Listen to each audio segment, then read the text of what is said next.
নমস্কার, news prime নিউজে আপনাদের সবাইকে স্বাগত। আমি রয়েছি মীনাক্ষী। চোখ রাখতে খবরে। পুর নিগমের 16 কোটি টাকার চেক জালিয়াতির কারণে সম্পূর্ণ অর্থ ফেরত দেবে ইউকো ব্যাংক। মঙ্গলবার বিধানসভার অধিবেশনে এই কথা জানিয়েছেন মুখ্যমন্ত্রী ডাক্তার মানিক সাহা।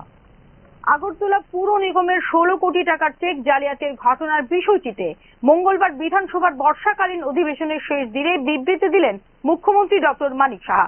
চেক জালিয়াতির ঘটনার কারণে সম্পূর্ণ অর্থ রাশি ফেরত দেবে ইউকো ব্যাংক। আসল চেকগুলি এখনো রয়েছে আগরতলা পুর নিগমের কাছেই। চেক জালিয়াতির এই ঘটনার সঙ্গে কোনোভাবেই যুক্ত নয় আগরতলা পুর নিগম বলে এদিন জানিয়েছেন মুখ্যমন্ত্রী ডক্টর মানিক সাহা।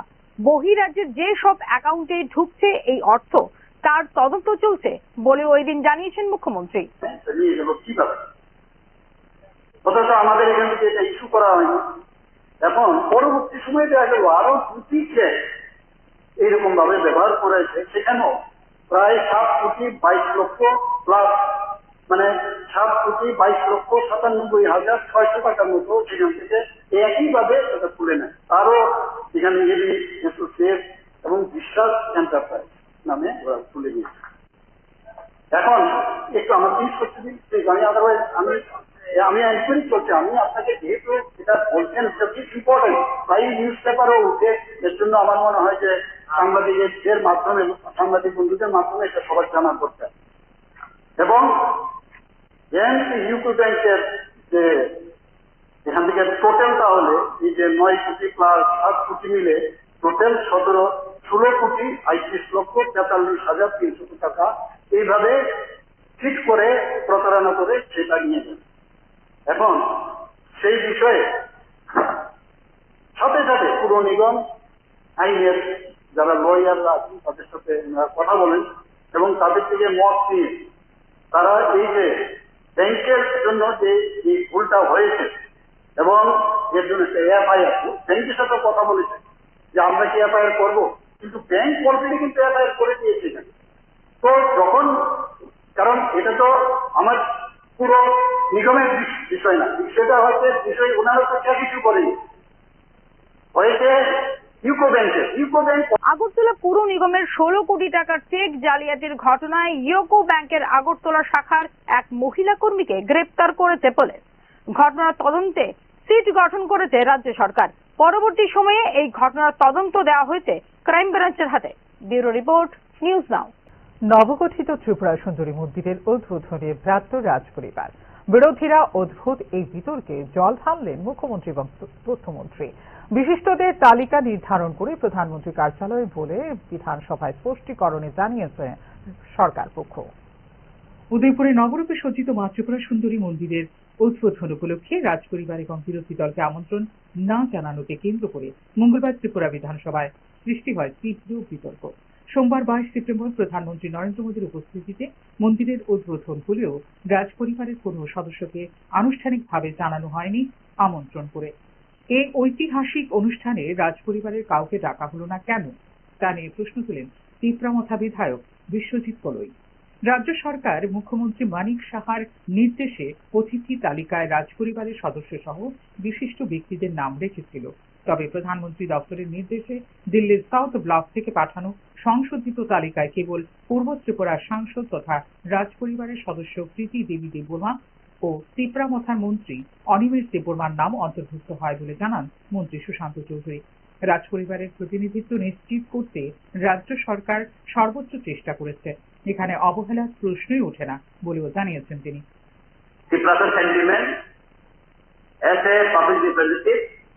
আমরা কিছু জানতে চাই, তো ওইখানে কেন মহারাজা কিশোর মানিক্য বাহাদুরকে কেন আমন্ত্রণ দেওয়া হয়, তো এটা একটু জানতে চাই। ঠিক আছে, মাননীয় মন্ত্রী, মাননীয় স্পিকার ইনচার্জ মহোদয়, যদিও এই মাতা ত্রিপুরা সুন্দরী মন্দির ট্যুরিজম দপ্তরের অধীন, কিন্তু আমরা একটা টিমওয়ার্ক আমরা পরিলক্ষিত করেছি এই উদ্বোধনকে কেন্দ্র করে।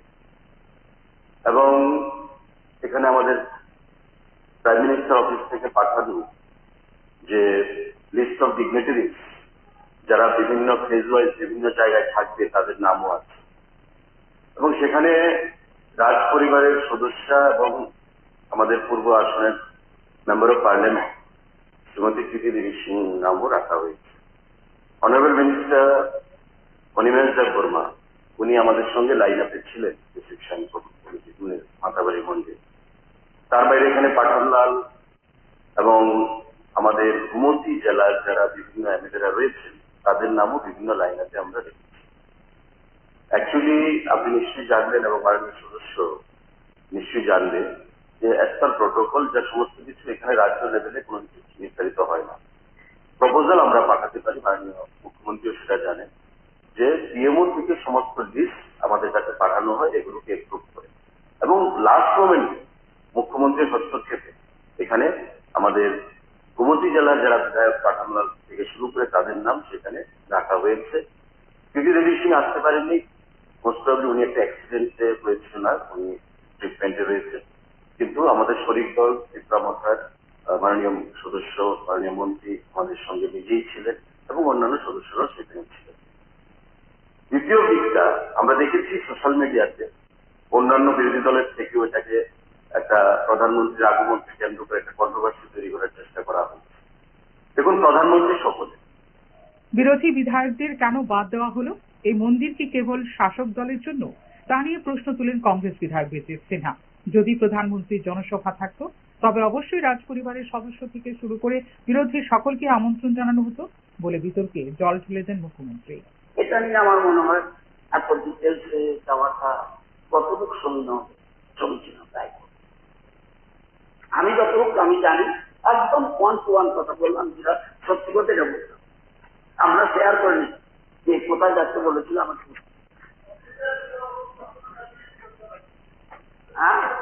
শাসক পার্টির জন্য মন্দির যে এখানে উদ্বোধন হলো এটা শুধু শাসক পার্টির জন্য। মন্দির বহু আগে উদ্বোধন হয়েছে।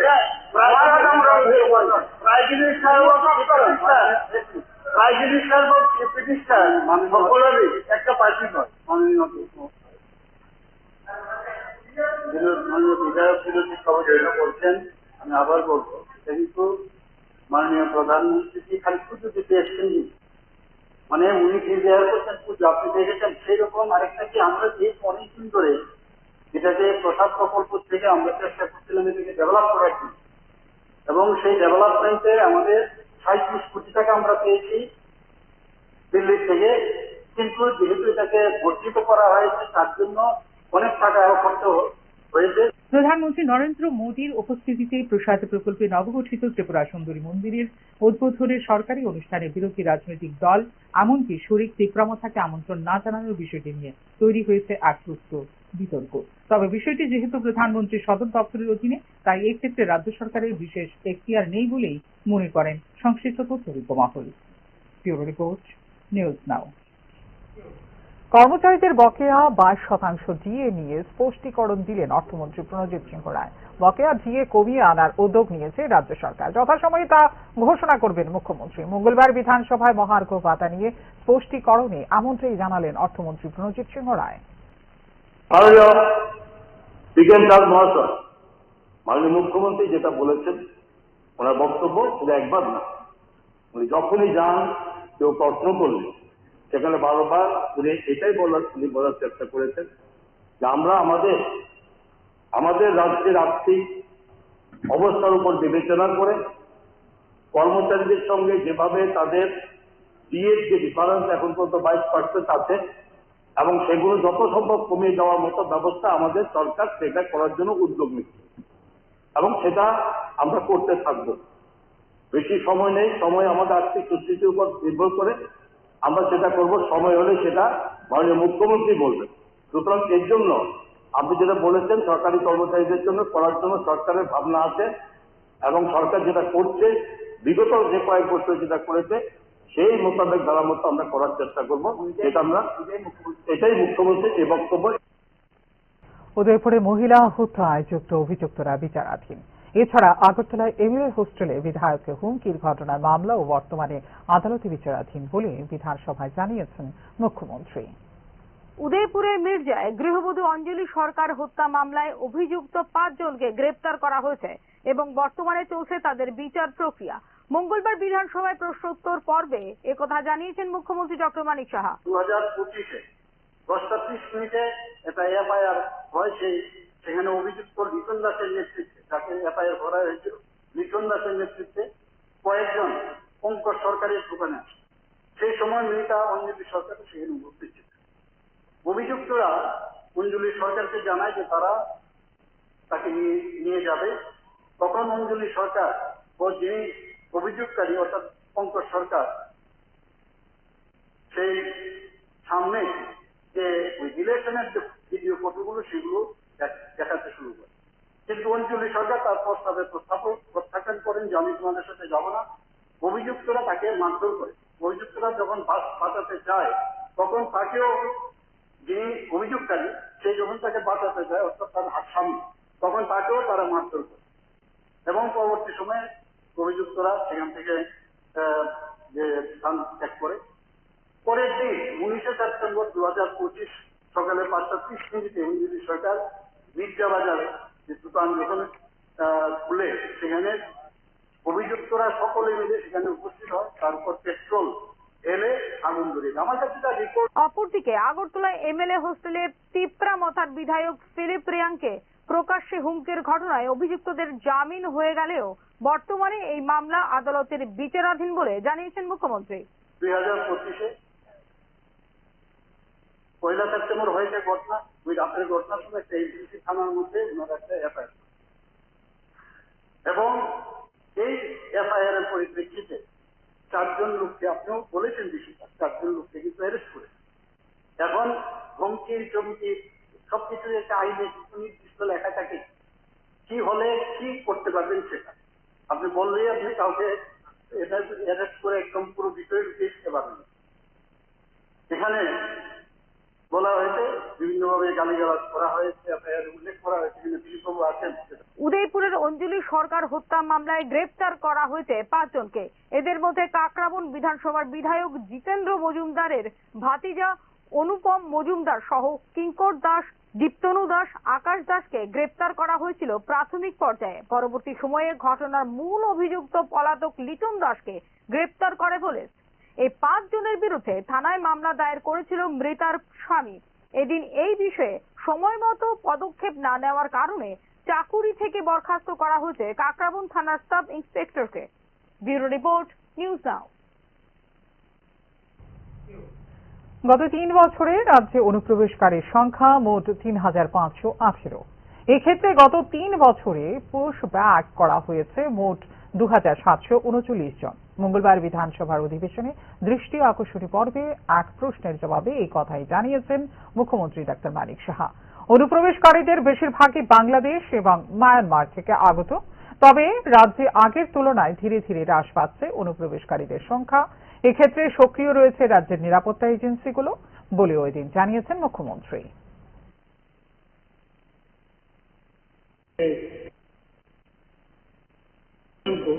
এই যে নিজ নিজ দেশে আমরা ফেরত পাঠিয়েছি যে আপনার অবৈধ অনুপ্রবেশকারী, আমি এয়ারওয়াইজ এবং কোন দেশের থেকে আমি এখানে আপনাদের সামনে রাখছি। 2022-এ বাংলাদেশে 894, মায়ানমারে 17 জন, অর্থাৎ 911, এবং যাদেরকে পাঠানো হয়েছে।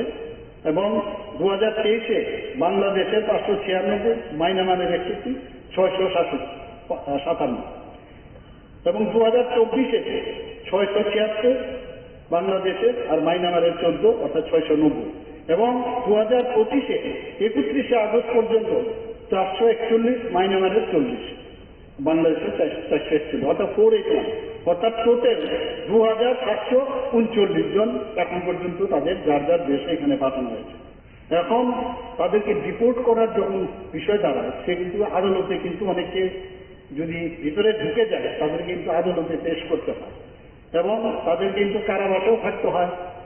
এবং সেখানে কারাবাসের পর বিদেশি নাগরিকদের আমাদের সমাজ কল্যাণ ও সমাজ শিক্ষা দপ্তরের অধীনে যে প্রত্যাবর্তনের যে বিষয়, সেটা কিন্তু যাওয়ার আগে, প্রত্যাবর্তন করার আগে সেখানে কিন্তু তাদের ডিটেনশন ক্যাম্পে রাখতে হয়। আমাদের এখানে ডিটেনশন ক্যাম্প যেটা আছে সেখানে মানে ডিটেনশন ক্যাম্পে রাখার পর তারপর কিন্তু পাঠানো একটা দীর্ঘ সময়, এই যে এতগুলো লোক আমরা পাঠালাম আর বাকি লোক এই যে অফিসিয়াল প্রসিডিউরের কারণে সমস্যা হয়ে যায়। এর জন্য পুরো 100% কিন্তু হচ্ছে না, কারণ এটা ওই দেশে পাঠাতে হবে, তাদের পোর্টালে আবার দিতে হবে।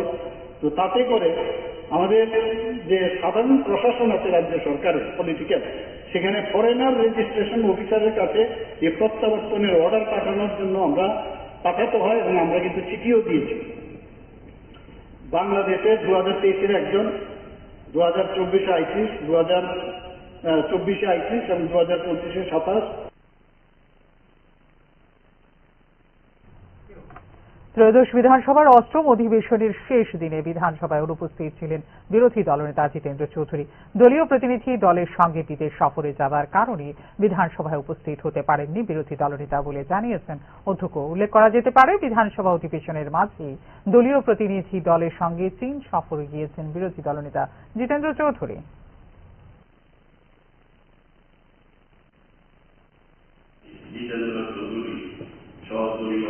প্রতিনিধি দলের সঙ্গে বিদেশ সফরে যাচ্ছে বলে আজকের অধিবেশনে তিনি উপস্থিত থাকতে পারছেন না। ওনার অনুপস্থিতিতে আজকের অধিবেশনে মাননীয় উপবিরোধী দল নেতা বি সামন্ত চৌধুরী এই সভায় ওনার ভয়ের দায়িত্ব পালন করবেন। এই মর্মে তিনি গত 20 সেপ্টেম্বর আমাকে লিখিতভাবে অবহিত করেছেন। অগ্নি নির্বাপক দপ্তরে শীঘ্রই শুরু হবে নিয়োগ প্রক্রিয়া। মঙ্গলবার প্রশ্নোত্তর পর্বে এই কথা জানিয়েছেন মুখ্যমন্ত্রী ডক্টর মানিক সাহা। মঙ্গলবার অগ্নি নির্বাপক দপ্তরে শূন্যপদ এবং শূন্যপদ পূরণের বিষয়টি নিয়ে বিধানসভাকে অবহিত করেন মুখ্যমন্ত্রী ডাক্তার মানিক সাহা। বর্তমানে অগ্নি নির্বাপক দপ্তরের শূন্যপদের সংখ্যা 738। শীঘ্রই এই শূন্যপদগুলিতে নিয়োগ প্রক্রিয়া শুরু করা হবে বলে এক প্রশ্নের উত্তরে জানিয়েছেন মুখ্যমন্ত্রী। যদি 5 কিলোমিটারের মধ্যে হয় প্রবলেম নেই। আর আপনি যেটা বললেন আরো অনেক বিষয় আছে, যেমন আগরতলার মধ্যে এখানে এত ঘনত্ব, এখানকার যে বিষয়, এখানে কিন্তু আরো যদি 5টা আপনার টায়ার ভিজিট করেন তারপরেও শেষ হবে। তো এগুলোর গাইডলাইন্স আছে, তাহলে আধিকারিকদের নিয়ে আপনার যে তথ্যগুলো দিয়েছেন গিয়ে আমরা বসতে পারি। মাননীয় বিধায়ক আমাদের গোপাল বাবু যেটা বলেছেন, সেখানে এখন পর্যন্ত আমাদের এখানে পোস্ট যে স্ট্রেংথ আছে আমাদের 1556 জন আমাদের আছে। না আমি বলছি ভ্যাকেন্সি আমাদের কাছে 757 আছে ভ্যাকেন্সি।